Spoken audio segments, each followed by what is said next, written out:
And now let's talk about the few branches, the coronary arteries and the few branches which can be seen here on the model.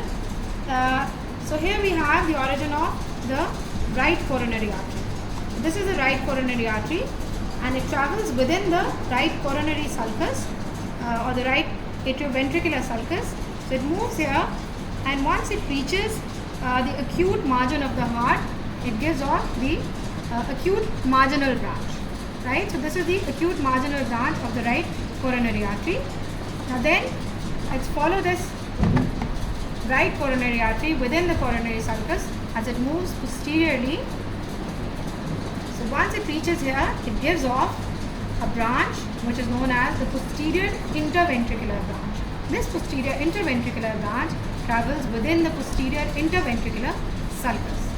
Itself, the right coronary artery here is going to anastomose with the circumflex branch of the left coronary artery. So let's talk about the left coronary artery then.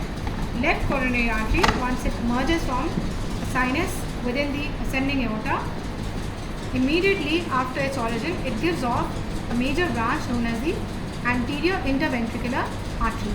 So this is the anterior interventricular artery. This is also known as the left anterior descending artery.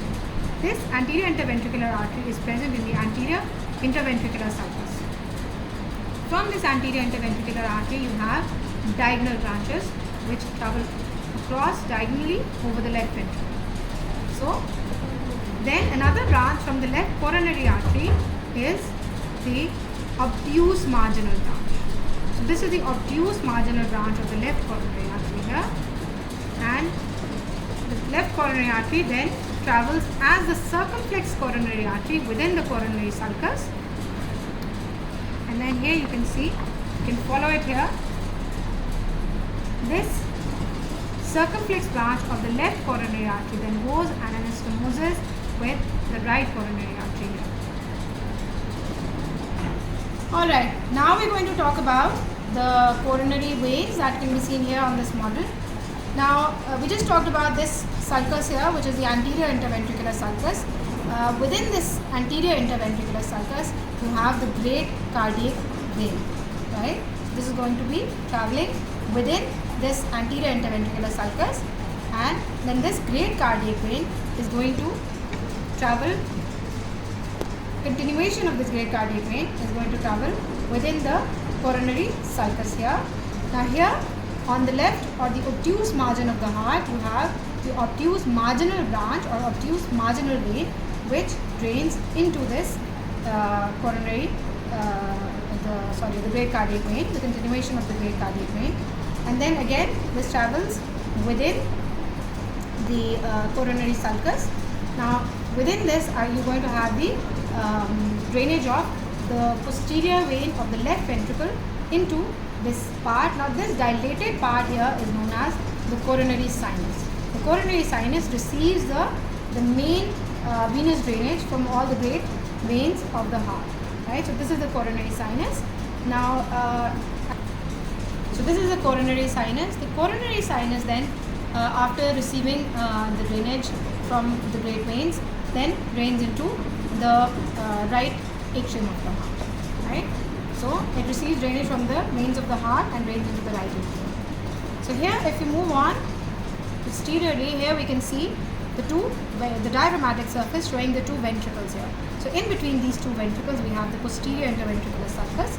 This posterior interventricular sulcus contains the middle cardiac vein. So here you can see the middle cardiac vein.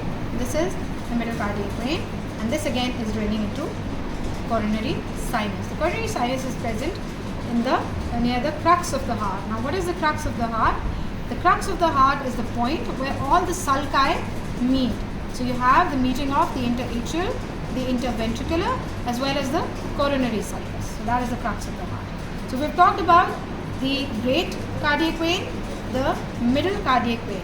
Now let's talk about the small cardiac vein. So here on the right side in the coronary sulcus, you have the small cardiac vein.